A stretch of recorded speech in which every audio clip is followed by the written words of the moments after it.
Maharajganj. Music by Rakesh Mithun brother. होलिया में सगरो घर दिले बा, होलिया में सगरो घर दिले बा, नदिया के बेटा चोली फाड़ दिले बा, दुनू रे मौसमी धके गाड़ दिले बा, नदिया के बेटा चोली फाड़ दिले बा।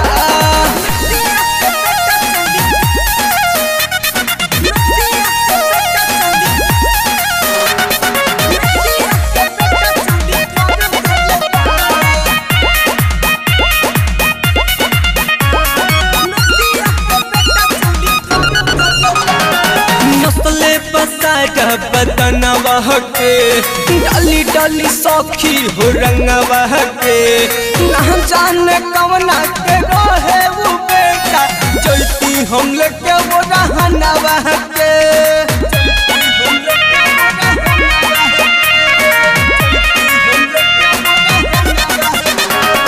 नस्ले पसारा बदनवा के डाली डाली सौखी हो रंगवा के, ना जाने कवना के रहे वो बेटा, कहती हम लेके वो रहनवा के।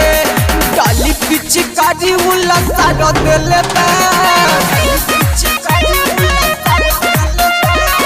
डाली पिचकारी उला सारो दिले बा, नदिया के बेटा चोली फाड़ दिले बा, होलिया में सगरो उखाड़ दिले बा, नदिया के बेटा चोली फाड़ दिले बा।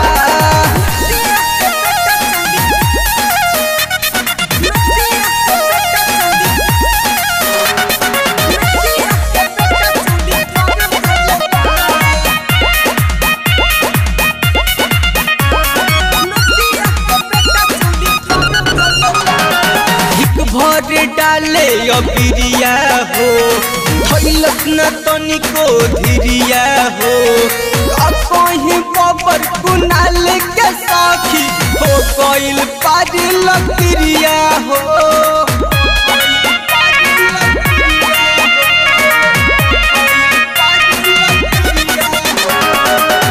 भर डाले अबिरिया हो, धैलस न तनिको धिरिया हो, कहीं बबर कुनाल के साथी हो गइल पारे लकड़िया हो। भतारा के धन साला तार दिले बा, भतारा के धन साला तार दिले बा, नदिया के बेटा चोली फाड़ दिले बा, होलिया में सगर